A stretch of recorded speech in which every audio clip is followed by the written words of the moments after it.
ବନ୍ଧୁମାନେ ଏହି ଶ୍ରୀଗୁଣ୍ଡିଚା ଅର୍ଥାତ୍ ରଥଯାତ୍ରା ଠାରୁ ବଦଳିବାକୁ ଯାଉଛି ଏହି 5 ଗୋଟି ରାଶିମାନଙ୍କର ଭାଗ୍ୟ। ଏମାନଙ୍କୁ ମିଳିବାକୁ ଯାଉଛି ପ୍ରଭୁ ଜଗନ୍ନାଥ ଏବଂ ମା ଲକ୍ଷ୍ମୀଙ୍କର ବିଶେଷ କୃପା। ତ ବନ୍ଧୁମାନେ, ପ୍ରତ୍ୟେକ ଗ୍ରହ ଏକ ନିର୍ଦ୍ଦିଷ୍ଟ ସମୟରେ ରାଶି ପରିବର୍ତ୍ତନ କରିଥାନ୍ତି ଏବଂ 7 ଜୁଲାଇ ଅର୍ଥାତ୍ ରଥଯାତ୍ରା ଠାରୁ ମଧ୍ୟ କିଛି ଗ୍ରହମାନେ ରାଶି ପରିବର୍ତ୍ତନ କରିବାକୁ ଯାଉଛନ୍ତି, ଯାହାର ପ୍ରଭାବ ରାଶି ଚକ୍ରରେ ଥିବା ସମସ୍ତ 12ଟି ରାଶି ଉପରେ ପଡ଼ିବ। ତ ଜୁଲାଇ 7ଟାରେ ଭୋର 4ଟା 39 ମିନିଟ୍ ସମୟରେ ଶୁକ୍ର କର୍କଟ ରାଶିକୁ ଚଳନ କରିବାକୁ ଥିବାବେଳେ ଜୁଲାଇ 12 ସକାଳ 7ଟା 12 ମିନିଟ୍ରେ ମଙ୍ଗଳ ସେହି ରାଶିକୁ ଚଳନ କରିବେ। ଗ୍ରହମାନଙ୍କର ରାଜକୁମାର ବୁଧ ମଧ୍ୟ ମାସର ତୃତୀୟ ସପ୍ତାହରେ ସିଂହ ରାଶିକୁ ଚଳନ କରିବେ। ସେହିପରି ଜୁଲାଇ 16ରେ ସୂର୍ଯ୍ୟଦେବ ମଧ୍ୟ ରାଶି ପରିବର୍ତ୍ତନ କରିବାକୁ ଯାଉଛନ୍ତି। ଗୋଟିଏ ମାସରେ ଏହି 4 ଗ୍ରହଙ୍କର ରାଶି ପରିବର୍ତ୍ତନ କିଛି ରାଶିର ବ୍ୟକ୍ତିଙ୍କୁ ଶୁଭ ଫଳ ଦେବାକୁ ଥିବାବେଳେ ଆଉ କିଛି ରାଶିର ବ୍ୟକ୍ତିଙ୍କ ପାଇଁ ଅଡ଼ୁଆ ପରିସ୍ଥିତି ମଧ୍ୟ ସୃଷ୍ଟି କରିବ। ତେବେ ବନ୍ଧୁମାନେ, ଆଜିର ଆମର ବିଷୟବସ୍ତୁ ହେଉଛି କେଉଁ ରାଶିମାନଙ୍କୁ ଏହା ଶୁଭ ଫଳ ପ୍ରଦାନ କରିବ। ତେବେ 12ଟି ରାଶିମାନଙ୍କ ମଧ୍ୟରୁ 5ଟି ରାଶିମାନଙ୍କୁ ଏହି ଗ୍ରହମାନଙ୍କର ରାଶି ପରିବର୍ତ୍ତନ ଶୁଭ ଫଳ ପ୍ରଦାନ କରିବ।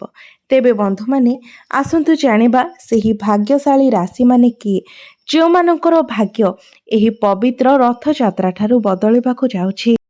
ତ ବନ୍ଧୁମାନେ, ଏହି ପବିତ୍ର ରଥଯାତ୍ରା ଠାରୁ ବଦଳିବାକୁ ଯାଉଛି ଏହି 5 ଗୋଟି ରାଶିଙ୍କର ଭାଗ୍ୟ। ପ୍ରଭୁ ଜଗନ୍ନାଥ ଏବଂ ମା ଲକ୍ଷ୍ମୀଙ୍କର ଆଶୀର୍ବାଦ ପ୍ରାପ୍ତି ହେବାକୁ ଯାଉଛି ଏମାନଙ୍କୁ। ପ୍ରଭୁ ଜଗନ୍ନାଥଙ୍କ କୃପାରୁ ଆପଣମାନଙ୍କୁ ସଠିକ୍ ସମୟରେ ଧନ ଲାଭ ହେବ। ଆପଣ ସବୁ ଋଣ କରଜରୁ ମୁକ୍ତ ହେବାକୁ ଯାଉଛନ୍ତି। ଆପଣଙ୍କର ସବୁ କଷ୍ଟର ଅନ୍ତ ଘଟିବାକୁ ଯାଉଛି। ଆପଣଙ୍କ ଜୀବନରେ ନୂତନ ସୂର୍ଯ୍ୟୋଦୟ ହେବାକୁ ଯାଉଛି। ଖୁସିର ଦିନ ଫେରିବାକୁ ଯାଉଛି।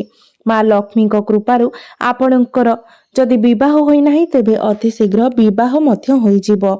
ଆପଣଙ୍କର ବ୍ୟାପାର ବାଣିଜ୍ୟରେ ଯେଉଁ କ୍ଷତିର ସାମ୍ନା ଆପଣଙ୍କୁ କରିବାକୁ ପଡ଼ୁଥିଲା, ସେଥିରେ ଉନ୍ନତିର ବାଟ ଖୋଲିଯିବ, ଯାହାଦ୍ୱାରା ଆପଣ ଆପଣଙ୍କର ବ୍ୟାପାର ବାଣିଜ୍ୟରେ ଖୁବ୍ ଲାଭପ୍ରଦ ହୋଇପାରିବେ। ମନପସନ୍ଦର ଚାକିରି ମଧ୍ୟ ଆପଣଙ୍କୁ ପ୍ରାପ୍ତି ହେବାର ଯୋଗ ଖୋଲିଯାଉଛି। ଆପଣଙ୍କ ମଧ୍ୟରେ ଆକର୍ଷଣ କ୍ଷମତାର ବୃଦ୍ଧି ହେବ। ଆପଣଙ୍କୁ ଲୋକମାନେ ପସନ୍ଦ କରିବାକୁ ଆରମ୍ଭ କରିବେ ଏବଂ ସମ୍ମାନ ଦେବାକୁ ଲାଗିବେ। ଆପଣଙ୍କ ଦ୍ୱାରା କରାଯାଇଥିବା ପ୍ରତ୍ୟେକଟି କାର୍ଯ୍ୟ ପ୍ରଶଂସାର ଯୋଗ୍ୟ ହେବ।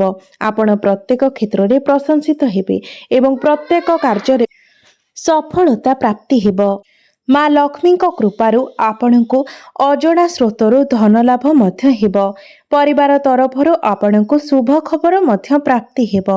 ଆପଣମାନଙ୍କର ଦୂରଯାତ୍ରା କରିବାର ସୁଯୋଗ ମଧ୍ୟ ମିଳିବ। ଏହାଛଡ଼ା କାର୍ଯ୍ୟକ୍ଷେତ୍ରରେ ଆପଣଙ୍କର ନୂତନ ବନ୍ଧୁ ସୃଷ୍ଟି ହେବେ। କୋର୍ଟ କଚେରୀ ମାମଲା ମଧ୍ୟ ଆପଣଙ୍କର ସପକ୍ଷରେ ଯିବ।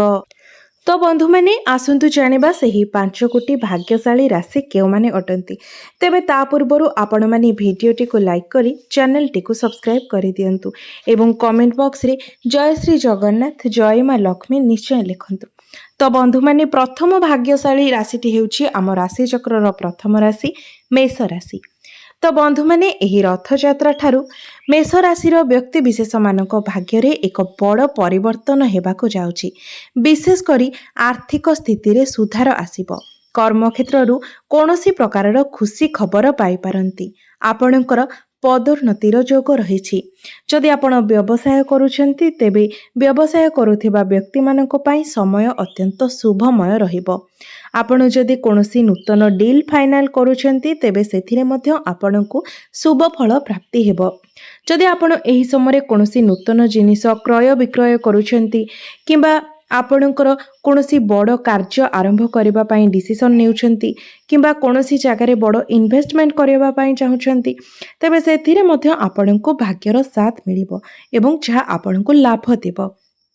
ଏହି ଅବଧି ମଧ୍ୟରେ ଆପଣ ଅଟକି ରହିଥିବା ଟଙ୍କା ଫେରି ପାଇବେ। ରୋଜଗାରର ନୂତନ ଉତ୍ସ ସୃଷ୍ଟି ହେବ। ପୁରୁଣା ରୋଗରୁ ମୁକ୍ତି ମିଳିବ। ଯଦି ଆପଣଙ୍କର ସ୍ୱାସ୍ଥ୍ୟଜନିତ କିଛି ବି ସମସ୍ୟା ଥିଲା, ତେବେ ସେହି ସମସ୍ୟାର ସମାଧାନ ହୋଇଯିବ ଏବଂ ମଧ୍ୟ ମାସର ଶେଷ ଆଡ଼କୁ କିଛିଟା ସ୍ୱାସ୍ଥ୍ୟଜନିତ ସମସ୍ୟା ଦେଖାଦେଇପାରେ। ତେବେ ସେହି ସମୟରେ ଆପଣ ନିଜର ସ୍ୱାସ୍ଥ୍ୟ ପ୍ରତି ଧ୍ୟାନ ଦେବେ। ତ ବନ୍ଧୁମାନେ, ଏହି ରଥଯାତ୍ରା ପରଠାରୁ ଆପଣଙ୍କ ପାଇଁ ସମୟ ଅତ୍ୟନ୍ତ ଶୁଭ ରହିବ। ଦ୍ୱିତୀୟ ଭାଗ୍ୟଶାଳୀ ରାଶି ହେଉଛି ମିଥୁନ ରାଶି। ଏହି ରଥଯାତ୍ରା ଠାରୁ ସୂର୍ଯ୍ୟଙ୍କ ପରି ଚମକିବ ମିଥୁନ ରାଶିଙ୍କର ଭାଗ୍ୟ। ଏହି ଅବଧି ମଧ୍ୟରେ ଚାକିରି କରୁଥିବା ଲୋକେ କର୍ମକ୍ଷେତ୍ରରେ ପ୍ରଶଂସିତ ହେବେ ଏବଂ ସେମାନଙ୍କୁ ନୂତନ ଚାକିରି ମଧ୍ୟ ପ୍ରାପ୍ତି ହେବ। ବରିଷ୍ଠ ଅଧିକାରୀ ଆପଣଙ୍କର କାର୍ଯ୍ୟକୁ ପ୍ରଶଂସା କରିବେ। ପଦୋନ୍ନତି ସହିତ ଦରମା ବୃଦ୍ଧି ମଧ୍ୟ ହୋଇପାରେ। ବିଶେଷ କରି ଆପଣ ଯଦି ଇନଭେଷ୍ଟମେଣ୍ଟ ପାଇଁ ଯୋଜନା କରୁଥିଲେ ତେବେ ଏହି ସମୟଟି ବହୁତ ଭଲ ରହିବ ଏବଂ ସେହି ଇନଭେଷ୍ଟମେଣ୍ଟରେ ଭବିଷ୍ୟତରେ ମଧ୍ୟ ଆପଣଙ୍କୁ ଶୁଭ ଫଳ ମିଳିବ। ଆପଣ ଯଦି କୌଣସି ନୂତନ କାର୍ଯ୍ୟର ଆରମ୍ଭ କରିବା ପାଇଁ ଚାହୁଁଛନ୍ତି ତେବେ ଏହି ସମୟରେ ନିଶ୍ଚିତ ଭାବରେ ଆପଣ କରିପାରିବେ। ସେଥିରେ ଆପଣଙ୍କୁ ସଫଳତା ମିଳିବ। ବ୍ୟବସାୟ କରୁଥିବା ଲୋକମାନଙ୍କ ପାଇଁ ସମୟ ଅତ୍ୟନ୍ତ ଶୁଭ ଅଛି। ବ୍ୟବସାୟରେ ଆପଣ ଲାଭବାନ ହେବେ। ବ୍ୟବସାୟରୁ ଆପଣ ଦ୍ୱିଗୁଣିତ ଲାଭ ପାଇବେ। ଦାମ୍ପତ୍ୟ ଜୀବନରେ ଲାଗି ରହିଥିବା ସମସ୍ୟା ଆପଣଙ୍କର ଦୂର ହେବ ଏବଂ ସମ୍ପର୍କ ସୁମଧୁର ହେବ। ଆପଣଙ୍କ ମଧ୍ୟରେ ବୁଝାମଣା ମଧ୍ୟ ଉତ୍ତମ ରହିବ। ପ୍ରେମୀ ଯୁଗଳମାନଙ୍କ ପାଇଁ ମଧ୍ୟ ସମୟ ଅତ୍ୟନ୍ତ ଭଲ ରହିବ। ଆପଣଙ୍କ ଜୀବନସାଥୀଙ୍କ ସହ ଭଲ ସମୟ ଅତିବାହିତ କରିବା ସହ ଲଙ୍ଗ ଡ୍ରାଇଭରେ ମଧ୍ୟ ଆପଣ ଯାଇପାରନ୍ତି। ଏବେ ଆସନ୍ତୁ ଜାଣିବା ତୃତୀୟ ଭାଗ୍ୟଶାଳୀ ରାଶି ସିଂହ ରାଶିଙ୍କ ବିଷୟରେ। ଏହି ରଥଯାତ୍ରା ପରଠାରୁ ସିଂହ ରାଶିର ବ୍ୟକ୍ତି ବିଶେଷମାନଙ୍କ ପାଇଁ ଶୁଭ ଦିନର ଆରମ୍ଭ ହେବ। ବିଶେଷ କରି ଯେଉଁମାନେ ଚାକିରି ଖୋଜୁଛନ୍ତି ସେମାନଙ୍କୁ ନିଜର ଇଚ୍ଛା ମୁତାବକ ଏବଂ ଯୋଗ୍ୟତା ଅନୁସାରେ ଚାକିରି ମିଳିବ। ଆର୍ଥିକ ସ୍ଥିତିରେ ସୁଧାର ଆସିବ। ପ୍ରେମ ସମ୍ପର୍କରେ ମଧୁରତା ଆସିବ। ଏପରିକି ଭାଙ୍ଗି ଯାଇଥିବା ପ୍ରେମ ସମ୍ପର୍କ ପୁଣି ଥରେ ଯୋଡ଼ି ହୋଇଯିବ। ଭଲ ପାଉଥିବା ଜୀବନସାଥୀଙ୍କ ସହ ବିବାହ ମଧ୍ୟ ହୋଇପାରେ। ଯେଉଁମାନେ କମ୍ପିଟେଟିଭ୍ ଏକ୍ଜାମ୍ ପାଇଁ ପ୍ରସ୍ତୁତ ହେଉଛନ୍ତି ସେମାନଙ୍କୁ ଏହି ଅବଧି ମଧ୍ୟରେ ଭଲ ରେଜଲ୍ଟ ମିଳିବ। ପୁରୁଣା ବିନିଯୋଗରୁ ଆପଣ ଲାଭ ପାଇବେ କିନ୍ତୁ ଆପଣଙ୍କର ଟିକେ ସ୍ୱାସ୍ଥ୍ୟ ସମସ୍ୟା ଦେଖାଦେଇପାରେ, ତ ଆପଣ ନିଜର ସ୍ୱାସ୍ଥ୍ୟ ପ୍ରତି ଧ୍ୟାନ ଦେବା ଆପଣଙ୍କ ପାଇଁ ଭଲ ହେବ। ଚତୁର୍ଥ ଭାଗ୍ୟଶାଳୀ ରାଶି ହେଉଛି ତୁଳା ରାଶି। ବନ୍ଧୁମାନେ, ଏହି ପବିତ୍ର ରଥଯାତ୍ରା ଠାରୁ ତୁଳା ରାଶିର ବ୍ୟକ୍ତିମାନଙ୍କୁ ସାମଗ୍ରିକ ସୁଖ ମିଳିବ। ଦୀର୍ଘ ଦିନର ଆଶା ଆପଣଙ୍କର ପୂରଣ ହେବ। ଏହି ଅବଧି ମଧ୍ୟରେ କୌଣସି ଆପଣ ନୂତନ ଗାଡ଼ି କିମ୍ବା ଘର କିଣିପାରନ୍ତି। ଘରେ କୌଣସି ଶୁଭ ମାଙ୍ଗଳିକ କାର୍ଯ୍ୟ ହୋଇପାରେ। ଯଦି ଆପଣ ଅବିବାହିତ ଅଛନ୍ତି ତେବେ ଆପଣଙ୍କର ବିବାହ ପ୍ରସ୍ତାବ ଆସିପାରେ। ମୋଟାମୋଟି ଭାବେ କହିବାକୁ ଗଲେ ଏହି ରଥଯାତ୍ରା ପରଠାରୁ ଆପଣଙ୍କ ପାଇଁ ସମୟ ବେଶ ଆନନ୍ଦମୟ ରହିବ। ଏବେ ଆସନ୍ତୁ ଜାଣିବା ପଞ୍ଚମ ଭାଗ୍ୟଶାଳୀ ରାଶିଙ୍କ ବିଷୟରେ। ତ ବନ୍ଧୁମାନେ, ପଞ୍ଚମ ଭାଗ୍ୟଶାଳୀ ରାଶି ହେଉଛି ଧନୁ ରାଶି। ଏହି ରାଶିର ବ୍ୟକ୍ତି ବିଶେଷଙ୍କ ପାଇଁ ରଥଯାତ୍ରା ପରଠାରୁ ସମୟ ଅତ୍ୟନ୍ତ ମଙ୍ଗଳମୟ ରହିବ। ଆପଣଙ୍କୁ ଆକସ୍ମିକ ଧନ ପ୍ରାପ୍ତି ହୋଇପାରେ କାରଣ ଏହି ସମୟରେ ଆପଣଙ୍କର ଆକସ୍ମିକ ଧନ ପ୍ରାପ୍ତିର ଯୋଗ ବନୁଛି। ପ୍ରେମ ଜୀବନରେ ଆସୁଥିବା ସମସ୍ୟା ଦୂର ହେବ। ପୈତୃକ ସମ୍ପତ୍ତିରୁ ଆପଣଙ୍କୁ ଲାଭ ପ୍ରାପ୍ତ ହେବ। ସମାଜରେ ଆପଣଙ୍କର ଲୋକପ୍ରିୟତା ଏବଂ ସମ୍ମାନର ବୃଦ୍ଧି ହେବ। ସ୍ୱାସ୍ଥ୍ୟ ମଧ୍ୟ ଆପଣଙ୍କର ଭଲ ରହିବ। ଏହି ଅବଧି ମଧ୍ୟରେ ଆପଣଙ୍କର ଯଦି କୌଣସି ସ୍ଥାନରେ ଟଙ୍କା ଅଟକି ରହିଛି ତେବେ ଅଟକି ରହିଥିବା ଟଙ୍କା ମଧ୍ୟ ଆପଣଙ୍କୁ ମିଳିବ। ପୁରୁଣା ରୋଗରୁ ମୁକ୍ତି ମିଳିବ। ରୋଜଗାରର ନୂତନ ଉତ୍ସ ସୃଷ୍ଟି ହେବ। କର୍ମକ୍ଷେତ୍ରରୁ କୌଣସି ପ୍ରକାରର ଖୁସି ଖବର ମଧ୍ୟ ପ୍ରାପ୍ତ ହେବ। ବ୍ୟବସାୟ କରୁଥିବା ବ୍ୟକ୍ତିମାନଙ୍କ ପାଇଁ ସମୟ ଅତ୍ୟନ୍ତ ଭଲ ରହିବ। ତେବେ ବନ୍ଧୁମାନେ, ଏମାନେ ଥିଲେ ସେହି 5ଗୋଟି ଭାଗ୍ୟଶାଳୀ ରାଶି ଯେଉଁମାନଙ୍କର ଭାଗ୍ୟ ଏହି ରଥଯାତ୍ରା ପରଠାରୁ ସୁନା ପରି ଚମକିବାକୁ ଯାଉଛି ଏବଂ ଜୀବନରେ ଘଟିଥିବା ଅନେକ ଗୁଡ଼ିଏ ସମସ୍ୟାର ଅନ୍ତ ହେବାକୁ ଯାଉଛି। ଜୀବନରେ ଚାଲିଥିବା ଅନେକ ଦୁଃଖ ଯନ୍ତ୍ରଣାରୁ ଏମାନଙ୍କୁ ମୁକ୍ତି ମିଳିବାକୁ ଯାଉଛି। ଏମାନଙ୍କ ଜୀବନରେ ନୂତନ ସୂର୍ଯ୍ୟୋଦୟ ହେବାକୁ ଯାଉଛି। ଖୁସିର ଦିନ ଫେରିବାକୁ ଯାଉଛି।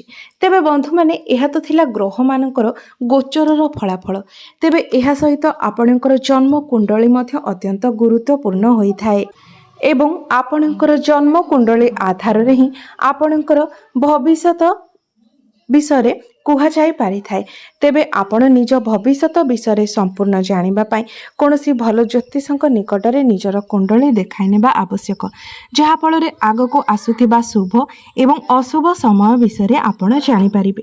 ତ ବନ୍ଧୁମାନେ, ମୋର ଏହି ଭିଡ଼ିଓଟି ଭଲ ଲାଗିଥାଏ ତେବେ ଭିଡ଼ିଓଟିକୁ ଲାଇକ୍ କରି ଚ୍ୟାନେଲଟିକୁ ସବସ୍କ୍ରାଇବ୍ କରିଦେବେ ଏବଂ କମେଣ୍ଟ ବକ୍ସରେ ଜୟ ଶ୍ରୀ ଜଗନ୍ନାଥ, ଜୟ ମା ଲକ୍ଷ୍ମୀ ନିଶ୍ଚୟ ଲେଖିବେ।